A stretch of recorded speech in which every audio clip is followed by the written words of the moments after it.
Hello, Anteaters.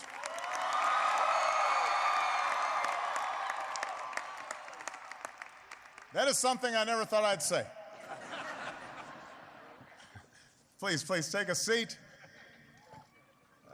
To President Napolitano, which is a nice step up from Secretary. To Fred Ruiz, Vice Chair of the University of California-Regents, Chancellor Drake, Representatives Loretta Sanchez and Alan Lowenthal, to the trustees and faculty, thank you for this honor, and congratulations to the class of 2014.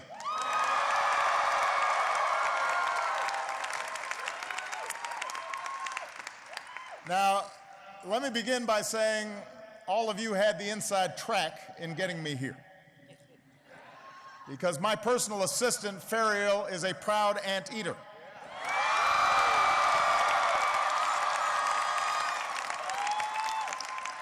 Until today, I did not understand why she greets me every morning by shouting, "Zoot, zoot, zoot." It's been a little weird. But she explained it to me on the way here this morning, because she is very proud to see her brother, Sina, graduate today as well. So graduates, obviously we're proud of you, but let's give it up for your proud family and friends and professors, because this is their day too.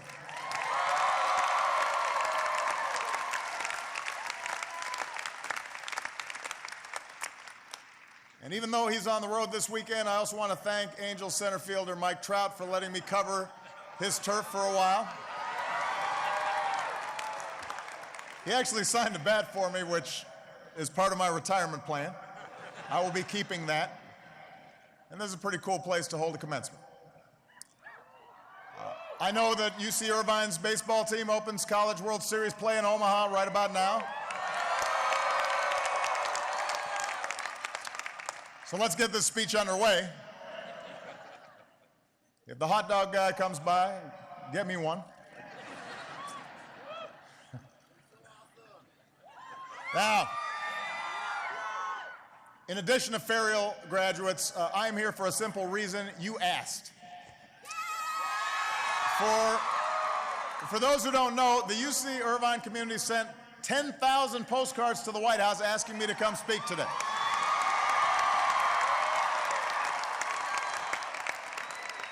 Some tried to guilt me into coming. I got one that said, "I went to your first inauguration. Can you please come to my graduation?" That was you. Some tried bribery. I'll support the Chicago Bulls. Another said today would be your birthday, so happy birthday, whoever you are. My personal favorite, somebody wrote and said, "We are super underrated." I'm sure she was talking about this school. But keep in mind, you're not only the #1 university in America younger than 50 years old, you also hold the Guinness World Record for biggest water pistol fight. You're pretty excited about that.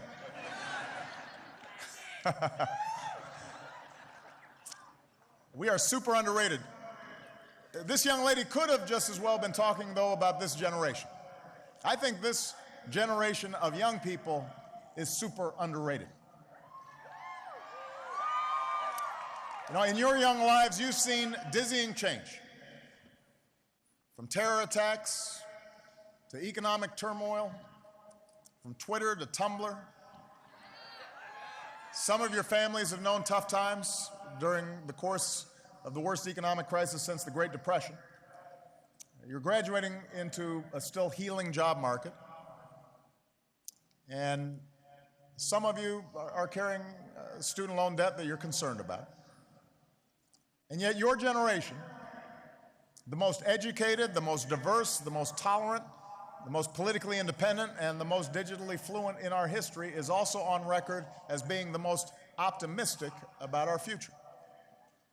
And I'm here to tell you that you are right to be optimistic. You are right to be optimistic. Consider this. Since the time most of you graduated from high school, fewer Americans are at war, more have health insurance, more are graduating from college, our businesses have added more than 9 million new jobs, the number of states where you're free to marry who you love has more than doubled.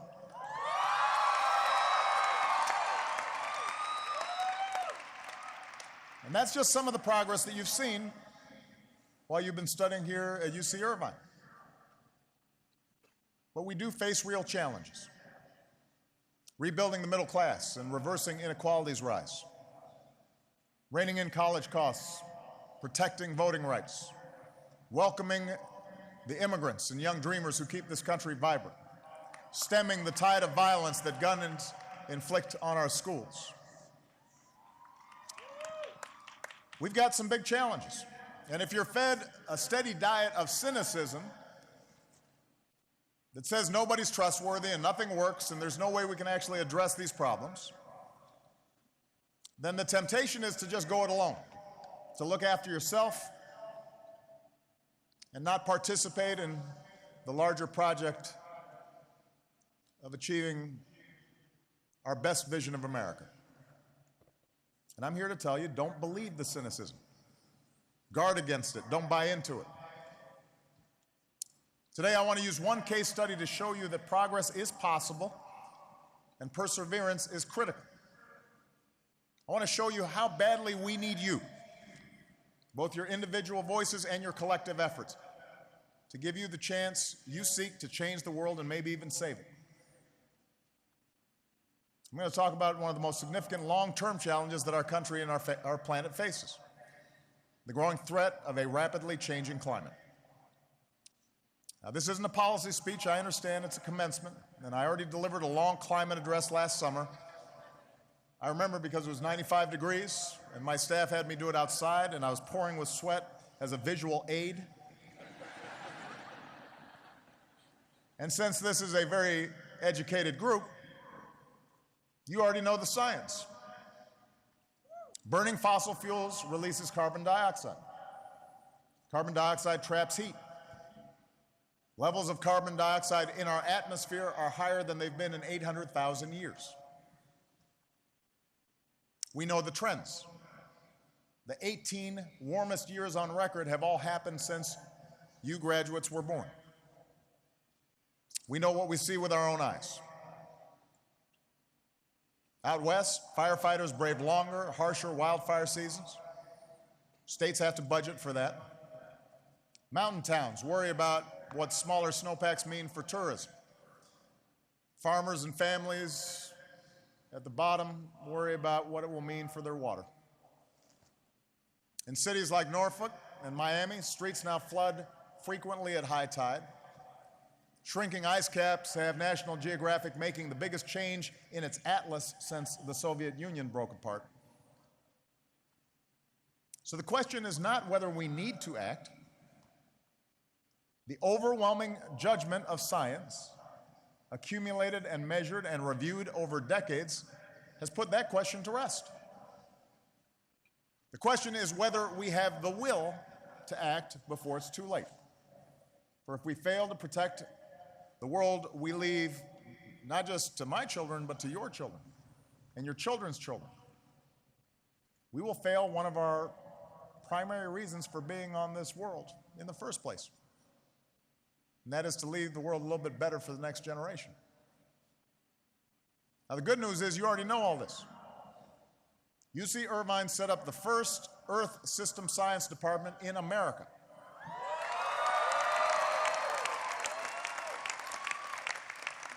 A UC-Irvine professor-student team won the Nobel Prize for discovering that CFCs destroy the ozone layer.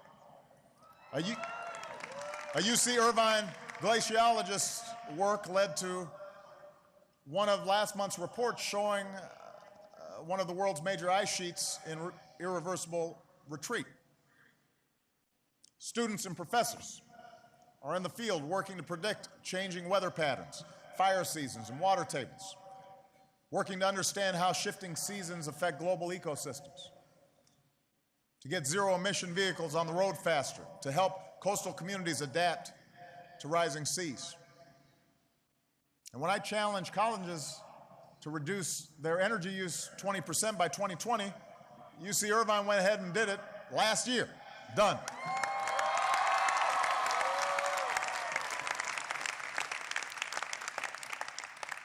So UC-Irvine's ahead of the curve. All of you are ahead of the curve. Your generation reminds me of something President Wilson once said. He said, "Sometimes people call me an idealist. Well, that is the way I know I am an American." That's who we are.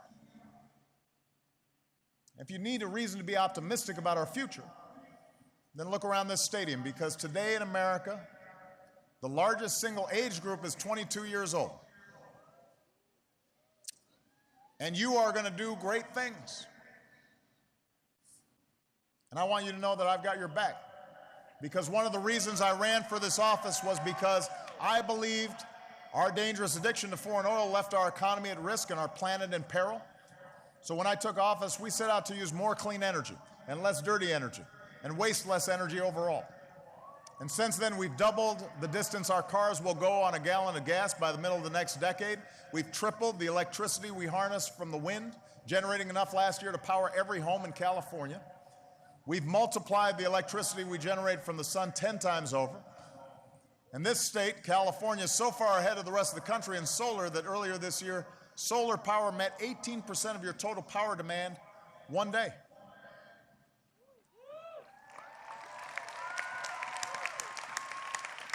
The bottom line is America produces more renewable energy than ever, more natural gas than anyone. And for the first time in nearly 2 decades, we produce more oil here at home than we buy from other countries. And these advances have created jobs and grown our economy and helped cut our carbon pollution to levels not seen in about 20 years. Since 2006, no country on earth has reduced its total carbon pollution by as much as the United States of America.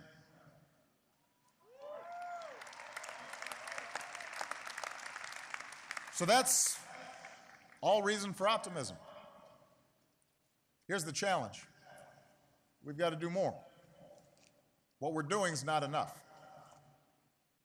And that's why a couple of weeks ago, America proposed new standards to limit the amount of harmful carbon pollution that power plants can dump into the air. We also have to realize, as hundreds of scientists declared last month, that climate change is no longer a distant threat, but has moved firmly into the present. That's a quote. In some parts of the country, weather-related disasters like droughts and fires and storms and floods are going to get harsher, and they're going to get costlier. And that's why today I'm announcing a new $1 billion competitive fund to help communities prepare for the impacts of climate change and build more resilient infrastructure across the country.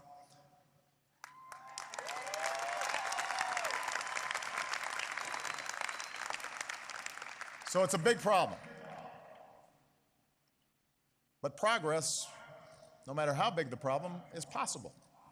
That's important to remember, because no matter what you do in life, you're going to run up against big problems in your own personal life and in your communities and in your country. There's going to be a stubborn status quo, and there are going to be people determined to stymie your efforts to bring about change. There are going to be people who say you can't do something. There are going to be people who say you shouldn't bother. I've got some experience in this myself.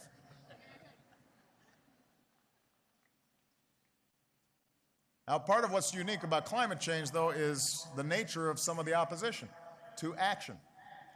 It's pretty rare that you'll encounter somebody who says the problem you're trying to solve simply doesn't exist. When President Kennedy set us on a course for the moon, there were a number of people who made a serious case that it wouldn't be worth it. It was going to be too expensive, it was going to be too hard, it would take too long. But nobody ignored the science. I don't remember anybody saying that the moon wasn't there or that it was made of cheese. Today's Congress, though, is full of folks who stubbornly and automatically reject the scientific evidence about climate change. They will tell you it is a hoax. or a fad. One member of Congress actually says the world is cooling. There was one member of Congress who mentioned a theory involving dinosaur flatulence, which I won't get into, but now their view may be wrong and a fairly serious threat to everybody's future, but at least they have the brass to say what they actually think. There's some who also duck the question. They say, when they're asked about climate change, they say, hey, look, I'm not a scientist. And I'll translate that for you. What that really means is, I know that man-made climate change really is happening, but if I admit it, I'll be run out of town by a radical fringe that thinks climate science is a liberal plot, so I'm not going to admit it. Now, I'm not a scientist either, but we've got some really good ones at NASA. I do know that the overwhelming majority of scientists who work on climate change, including some who once disputed the data, have put that debate to rest. The writer Thomas Friedman recently put it to me this way. We were talking, he says, your kid is sick.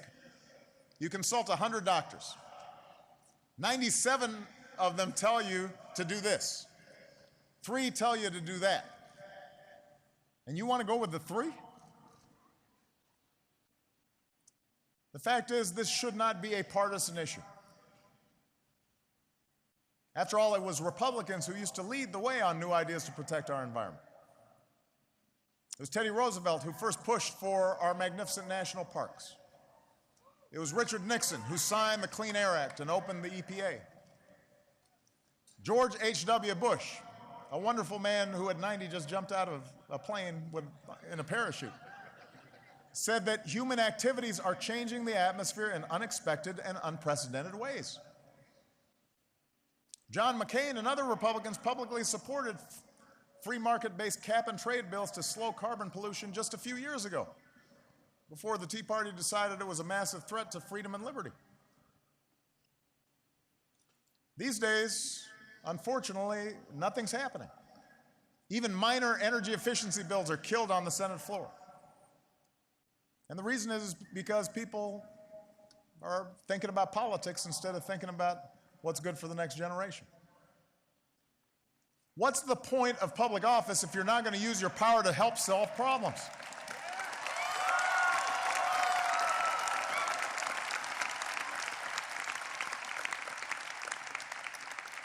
And part of the challenge is that the media doesn't spend a lot of time covering climate change and letting average Americans know how it could impact their futures. Now, the broadcast network's nightly newscasts spend just a few minutes a month covering climate issues. On cable, the debate's usually between political pundits, not scientists. When we introduced those new anti-pollution standards a couple of weeks ago, the instant reaction from Washington's political press wasn't about what it would mean for our planet. It was, what would it mean for an election 6 months from now? And that kind of misses the point. Of course, they're not scientists either. And I want to tell you all this not to discourage you. I'm telling you all this because I want to light a fire under you.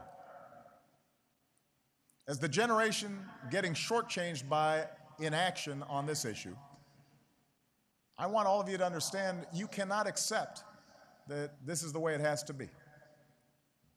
The climate change deniers suggest there's still a debate over the science. There is not. The talking heads on cable news suggest public opinion is hopelessly deadlocked. It is not. 7 in 10 Americans say global warming is a serious problem. 7 in 10 say the federal government should limit pollution from our power plants. And of all the issues in a recent poll asking Americans where we think we can make a difference, protecting the environment came out on top.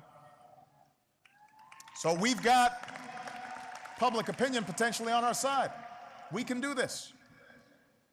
We can make a difference. You can make a difference. And the sooner you do, the better. Not just for our climate, but for our economy.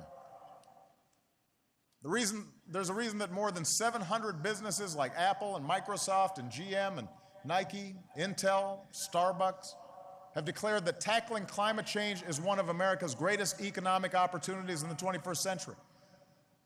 The country that seizes this opportunity first will lead the way. A low-carbon, clean energy economy can be an engine for growth and jobs for decades to come, and I want America to build that engine, because if we do, others will follow. I want those jobs, I want those opportunities, I want those businesses right here in the United States of America.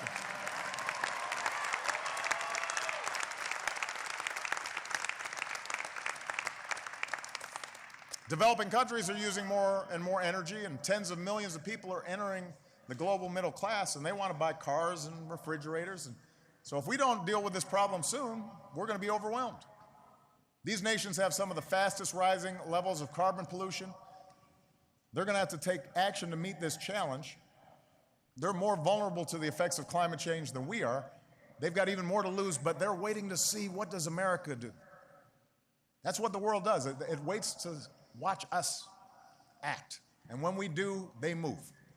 And I'm convinced that on this issue, when America proves what's possible, then they're going to join us. And America cannot meet this threat alone. Of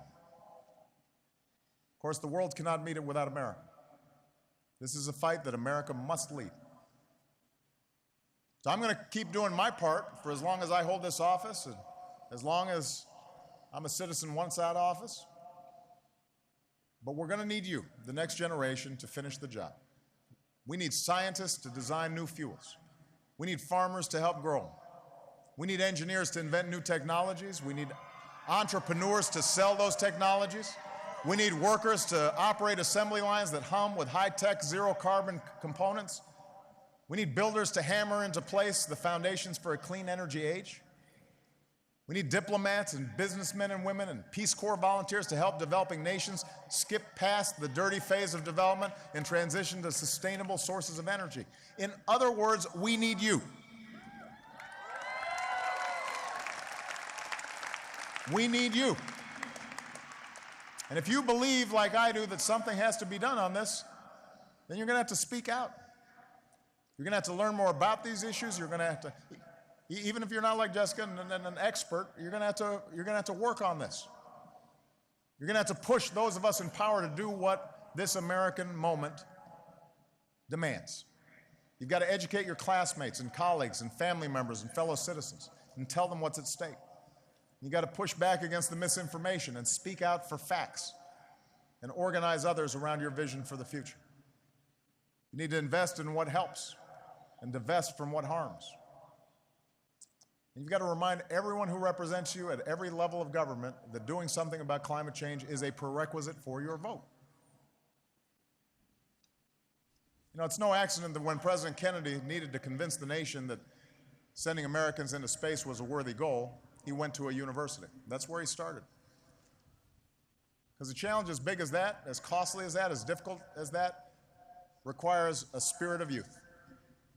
It requires a spirit of adventure, a willingness to take risks. It requires optimism. It requires hope. That day, a man told us we'd go to the moon within a decade. And despite all the naysayers, somehow we knew as a nation that we'd build a spaceship and we'd meet that goal. That's because we're Americans, and that's what we do. Even when our political system is consumed by small things, we are a people called to do big things. And progress on climate change is a big thing. Progress won't always be flashy. It'll be measured in disasters averted and lives saved and a planet preserved. And days just like this one, 20 years from now, and 50 years from now, and 100 years from now. But can you imagine a more worthy goal, a more worthy legacy than protecting the world we leave to our children? So I ask your generation to help leave us that legacy. I ask you to believe in yourselves and in one another, and above all, when life gets you down or somebody tells you you can't do something, to believe in something better. There are people here who know what it means to dream. When Muhammad Abedi was a boy, the suffering he saw in refugee camps in Lebanon didn't drive him into despair. It inspired him to become a doctor. And when he came to America, he discovered a passion for engineering. So here at UC-Irvine, he became a biomedical engineer to study the human brain. And Muhammad said, I had never come to the United States. Had I never come to the United States, I would have never had the ability to do the work that I'm doing. He's now going to Caltech to keep doing that work. Cynthia Flores is the daughter of a single mom who worked as a seamstress and a housekeeper, the first in her family to graduate from high school, the first in her family to graduate from college. And in college, she says, I learned about myself that I was good at advocating for others and that I was argumentative, so maybe I should go to law school. And today, Cynthia is the first in her family to graduate from law school, and she plans to advocate for the rights of workers like her mom. She says, I have the great privilege and opportunity to answer the call of my community. The bottom line, she says, is being of service. On 9/11, Aaron Anderson was a sophomore in college. Several months later, he was in training for Army Special Forces. He fought in Afghanistan, and on February 28, 2006, he was nearly killed by an IED. He endured dozens of surgeries to save his legs. Months of recovery at Walter Reed. When he couldn't physically return to active duty, he devoted his time to his brothers in arms, starting 2 businesses with fellow veterans and a foundation to help fellow wounded Green Beret soldiers. And then he went back to school. And last December, he graduated summa cum laude from UC-Irvine. And Aaron is here today along with 4 soon-to-be commissioned ROTC cadets and 65 other graduating veterans. And I would ask them to stand and be recognized for their service.